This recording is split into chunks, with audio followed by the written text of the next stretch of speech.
आप सोच सकते हैं एक 16 साल की बच्ची जिसके साथ एक बाहुबली एमएलए ने रेप किया, बलात्कार किया, और ना कि खुद बलात्कार किया बल्कि गैंग रेप करवाया अपने कुछ साथियों से।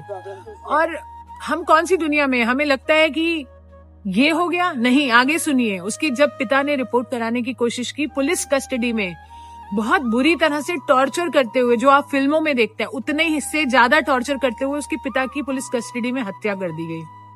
यही खत्म नहीं होता।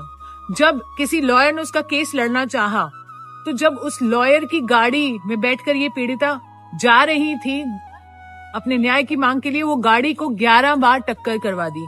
11 बार टक्कर खाने से उस गाड़ी में बैठे 4 सदस्य थे, जिसमें से 3 की ऑन स्पॉट डेथ हो गई, लॉयर की, इसकी मासी की, इसकी बुआ की, और ये बच्ची बच गई। आपकी रूह कांप उठेगी। और ये बच्ची कैसे बची है, मैंने इसको अस्पताल में तब देखा है जब ये क्रिटिकल केयर में थी 7 साल पहले, और उठ नहीं पा रही थी, वेंटिलेटर पर थी। 6 महीने जब वो उस वेंटिलेटर आईसीयू में रही, उसके बाद उसने अपनी हिम्मत जुटाई और अपना केस लड़ना चाहा। उस मुजरिम को उम्र कैद की सजा हुई। इतना कुछ खोया इस बच्ची ने।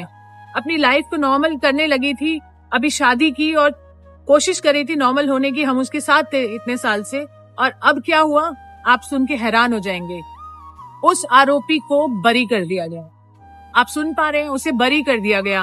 और एक्सक्यूज, ये नहीं कि बलात्कार प्रूव नहीं हुआ, बलात्कार प्रूव हुआ है, पर क्योंकि कोई कानूनी दावपेच थे जो उसे बचा सकते थे, फालतू के हाईकोर्ट ने ऐसी ऐसी दलीलें दी हैं कि आप सुन के हैरान हो जाएंगे कि वो एक पब्लिक सर्वेंट नहीं है, या फिर ये बच्ची माइनर नहीं थी, और कोर्ट के पास टाइम नहीं है। इतनी फालतू चीजें बोलकर उसे बरी कर दिया गया। आप सोच सकते हैं, आपको गुस्सा आ रहा है?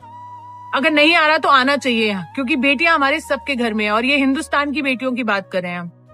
मैं तो आक्रोशित हूँ, और तब से इस बेटी के साथ हूँ, जब से उसने कोर्ट में मुझे बताया कि दीदी मेरे साथ ऐसा हुआ, और मैं तभी से उसके साथ हूँ। क्या देश उसके साथ है?